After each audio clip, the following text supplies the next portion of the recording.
دوستو قرآن پاک میں حضرت موسیٰ علیہ السلام، فرعون اور بنی اسرائیل کے واقعہ کا ذکر 100 سے زائد مرتبہ ملتا ہے۔ دوستو جب حضرت یعقوب علیہ السلام کے بیٹے حضرت یوسف علیہ السلام مصر کے حاکم بنے تو یوسف علیہ السلام نے اپنے سارے خاندان کو کنعان سے بلوا کر مصر میں آباد کروا دیا تھا۔ پھر مصر کے اندر یعقوب علیہ السلام کا یہ خاندان بڑھنے لگا جس کو بنی اسرائیل کہا جاتا ہے۔ دوستو اس طرح مصر میں 2 قومیں آباد ہو گئی، ایک وہاں کے مقامی باشندے جن کو قبطی کہا جاتا تھا، اور دوسرے بنی اسرائیل جو کنعان سے ہجرت کر کے مصر میں آباد ہوئے تھے۔ دوستو وقت گزرنے کے ساتھ ساتھ مصر کے مقامی باشندے قبطی مصر پر حکومت کرنے لگے اور ان کے بادشاہ کو فرعون کہا جاتا تھا۔ قبطی بنی اسرائیل کو اپنا غلام بنا کر رکھتے اور ان سے اپنے ہر طرح کے کام کرواتے اور بدلے میں بنی اسرائیل کو پیٹ بھر کر کھانا بھی نصیب نہ ہوتا۔ لیکن دوستو اس مشکل ترین وقت میں بنی اسرائیل کے لوگ اپنی الہامی کتابوں میں آئے حضرت ابراہیم علیہ السلام کے فرمان سے خود کو تسلی دیتے رہتے کہ حضرت ابراہیم علیہ السلام نے فرمایا تھا کہ میری نسل سے ایک لڑکا پیدا ہوگا جو مصر کے بادشاہ کا تختہ الٹا دے گا۔ دوستو حضرت ابراہیم علیہ السلام کا یہ فرمان بنی اسرائیل کے لوگوں سے قبطیوں تک بھی جا پہنچا،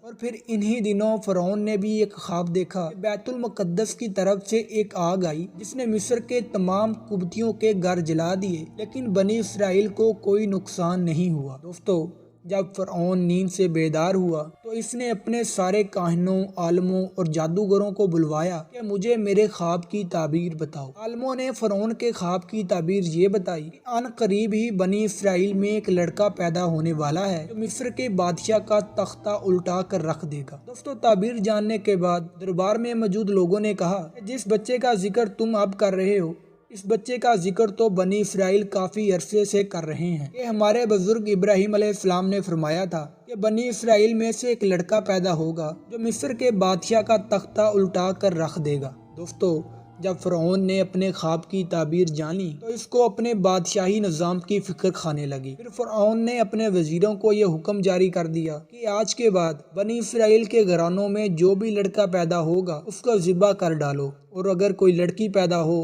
تو اس کو زندہ رہنے دو۔ دوستو پھر ظالم فرعون کے حکم کے مطابق فرعون کے آدمی بنی اسرائیل کے گھر گھر جاتے اور جو بھی لڑکا پیدا ہوتا اس کو ذبح کر ڈالتے۔ دوستو پھر انہی دنوں بنی اسرائیل کے عمران نامی شخص کے گھر میں اللہ تعالیٰ کے برگزیدہ نبی حضرت موسیٰ علیہ السلام کی پیدائش ہوئی۔ دوستو جب عمران کی بیوی نے موسیٰ علیہ السلام کو جنم دیا تو اس کو یہ فکر کھانے لگی کہ کہیں فرعون کے آدمی آ کر میرے ننھے بچے موسیٰ کو مار نہ ڈالیں۔ دوستو پھر اللہ تعالیٰ نے موسیٰ علیہ السلام کی والدہ کے دل میں یہ بات الہام کے ذریعے وحی کر دی کہ جب فرعون کے آدمی تیرے گھر کی جانب آئیں تو بنا کوئی ڈر و خوف تم اس بچے کو صندوق میں بند کر کے دریائے نیل میں بہا دینا، اور ہم یقیناً اس بچے کو واپس تمہاری طرف لوٹائیں گے اور اسے پیغمبر بنائیں گے۔ دوستو جیسا کہ قرآن پاک میں اللہ تعالیٰ ارشاد فرماتے ہیں، ہم نے موسیٰ کی ماں کی طرف وحی بھیجی کہ اس کو دودھ پلاؤ،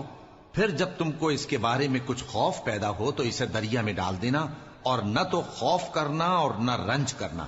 ہم اس کو تمہارے پاس واپس پہنچا دیں گے اور بعد میں اسے پیغمبر بنا دیں گے۔ دوستو پھر موسیٰ علیہ السلام کی والدہ نے اپنے دل پر ہوئے اسی الہام پر عمل کیا اور ایک لکڑی کا صندوق تیار کروایا۔ پھر جب فرعون کے آدمیوں کو پتا چلا کہ عمران کی بیوی کے ہاں ایک لڑکا پیدا ہوا ہے تو وہ ان کے گھر کی طرف آنے لگے۔ جب موسیٰ علیہ السلام کی والدہ کو پتا چلا کہ فرعون کے آدمی موسیٰ علیہ السلام کو مارنے کی نیت سے گھر کی طرف آ رہے ہیں، فوراً ہی موسیٰ علیہ السلام کی والدہ نے موسیٰ علیہ السلام کو صندوق میں ڈال کر ساتھ بہتے دریائے نیل میں بہا دیا اور اپنی بیٹی یعنی موسیٰ علیہ السلام کی بڑی بہن سے کہا کہ اس صندوق کو دور سے دیکھتی رہو کہ یہ کس طرف کو جاتا ہے۔ دوستو جیسا کہ قرآن پاک میں اللہ تعالیٰ ارشاد فرماتے ہیں، اور والدہ موسیٰ نے اس کی بہن سے کہا کہ اس کے پیچھے پیچھے چلی جا، تو وہ اسے دور سے دیکھتی رہی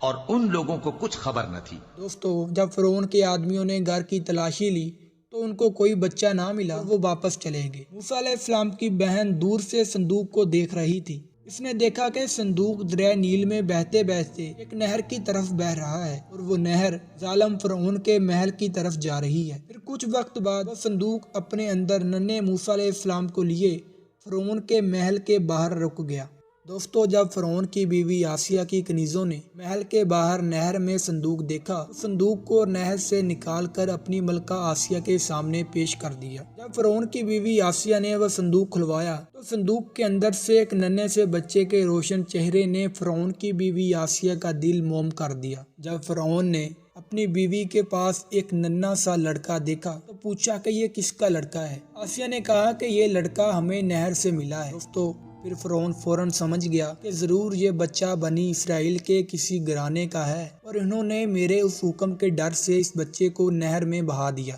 دوستو پھر فرعون نے آسیہ سے کہا کہ یہ لڑکا مجھے دے دو تاکہ میں اس اسرائیلی بچے کو مار ڈالوں۔ پھر فرعون کی بیوی آسیہ نے فرعون سے گزارش کی کہ ہمارے ہاں کوئی اولاد نہیں، کیوں نہ ہم اس لڑکے کو اپنا بیٹا بنا لیں اور جیسے جیسے یہ بڑا ہوگا ویسے ویسے ہمارے طور طریقے بھی سیکھ جائے گا۔ دوستو پھر فرعون اپنی بیوی کے اصرار پر موسیٰ علیہ السلام کو اپنے بیٹے کے طور پر پالنے پر رضامند ہو گیا۔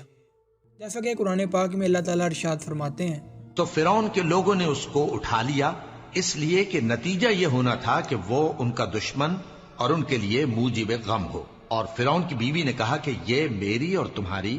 دونوں کی آنکھوں کی ٹھنڈک ہے، اس کو قتل نہ کرنا، شاید یہ ہمیں فائدہ پہنچائے یا ہم اسے بیٹا بنا لیں۔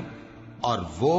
انجام سے بے خبر تھے۔ دوستو فرعون کو کیا پتا تھا کہ جس لڑکے کی پیدائش سے یہ اتنا خوف زدہ تھا وہ لڑکا اسی کے گھر میں پرورش پائے گا اور بڑا ہو کر اس کے ظلم کے خلاف کھڑا ہوگا اور اس کا دشمن بن جائے گا۔ دوستو فرعون کے محل کے اندر ننھے موسیٰ علیہ السلام کسی دائیا کا دودھ نہیں پی رہے تھے۔ فرعون کی بیوی آسیہ اس پر بہت پریشان تھی تو اس نے اپنی کنیزوں سے کہا کہ لڑکے کو ساتھ لے جاؤ اور بازار میں علاقے کی دائیوں کو اکٹھا کرو، پھر جس کا بھی دودھ موسیٰ علیہ السلام پیئیں اس کو محل میں لے کر آؤ۔ دوستو جب آسیہ کی کنیزیں موسیٰ علیہ السلام کو اٹھائے بازار میں دائیوں کے پاس کھڑی تھی تو موسیٰ علیہ السلام کی بہن بھی چپکے سے ان کے پاس آ کھڑی ہوئی اور کسی کو پتہ نہ چلنے دیا کہ یہ ننھا سا لڑکا میرا بھائی موسیٰ ہے۔ دوستو پھر جب کسی دائیا کا دودھ موسیٰ علیہ السلام نے نہ پیا تو موسیٰ علیہ السلام کی بہن نے کنیزوں سے کہا کہ میں تمہیں ایک ایسی عورت کا پتہ بتاتی ہوں جو تمہارے لیے اس بچے کو دودھ پلائے گی اور اس کی پرورش بھی کرے گی۔ دوستو جب موسیٰ علیہ السلام کی بہن آسیہ کی کنیزوں کے ساتھ موسیٰ علیہ السلام کو اپنے گھر میں لے کر آئی اور موسیٰ علیہ السلام کو اپنے والدہ کے ہاتھوں میں تھما دیا، لیکن کسی کو پتہ بھی نہ چلنے دیا کہ یہ ہمارا سخا بیٹا ہے۔ جب موسیٰ علیہ السلام کی والدہ نے موسیٰ علیہ السلام کو اپنے سینے سے لگایا تو موسیٰ علیہ السلام نے خوشی سے اپنی والدہ کا دودھ پیا اور اپنی بھوک پیاس ختم کی۔ جب کنیزوں نے یہ اچھی خبر فرعون کی بیوی آسیہ کو دی تو آسیہ نے حکم دیا کہ جس عورت کا دودھ موسیٰ علیہ السلام نے پیا اس عورت کو محل میں لے کر آؤ۔ دوستو جب موسیٰ علیہ السلام کی والدہ محل میں حاضر ہوئی تو آسیہ نے موسیٰ علیہ السلام کی والدہ کو پیشکش کی کہ آج سے تم محل میں ہی مقیم ہوگی اور ہمارے لیے اس بچے کو دودھ پلاؤ گی۔ دوستو آسیہ کی اس پیشکش پر موسیٰ علیہ السلام کی والدہ نے کہا کہ میرے چھوٹے چھوٹے بچے ہیں اور میرے میاں بھی ہیں، میں نے ان کا بھی خیال رکھنا ہوتا ہے، اس لیے اگر آپ مناسب سمجھے تو میں اس ننھے سے لڑکے کو اپنے ساتھ اپنے گھر میں رکھ لیتی ہوں اور تمہارے لیے دودھ پلایا کروں گی اور اس کی پرورش بھی کروں گی، اور جب تم اس لڑکے یعنی موسیٰ علیہ السلام سے ملنا چاہو تو ہمیں محل میں بلوا لیا کرو۔ دوستو پھر ایسا ہی ہوا اور اسی طرح اللہ تعالیٰ نے شروع میں موسیٰ علیہ السلام کی والدہ سے کیے گئے وعدے کو پورا کر دکھایا، جیسا کہ قرآن پاک میں اللہ تعالیٰ ارشاد فرماتے ہیں، اور ہم نے پہلے ہی سے اس پر دائیوں کے دودھ حرام کر دیے تھے۔ تو موسیٰ کی بہن نے کہا کہ میں تمہیں ایسے گھر والے بتاؤں کہ تمہارے لیے اس بچے کو پالیں اور اس کی خیر خواہی سے پرورش کریں۔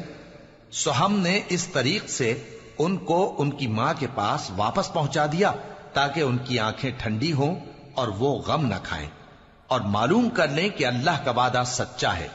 لیکن اکثر لوگ نہیں جانتے۔ دوستو فرعون نے بنی اسرائیل کے سینکڑوں بچوں کو ذبح کروایا، لیکن جس بنی اسرائیلی بچے نے بڑا ہو کر اس کے ظلم کے خلاف کھڑا ہونا تھا وہ تو اسی کے اپنے گھر میں پل بڑھ رہا تھا۔ دوستو حضرت موسیٰ علیہ السلام، فرعون اور بنی اسرائیل کے واقعات پر بنائی گئی دوسری ویڈیو کا لنک آپ لوگوں کو ڈسکرپشن اور سکرین پر مل جائے گا۔ دوستو اگر ویڈیو اچھی لگے تو ویڈیو کو لائک، کمنٹ اور شیئر ضرور کریں، اور اسی طرح کی ویڈیوز حاصل کرنے کے لیے ہمارے چینل کو سبسکرائب کر لیں۔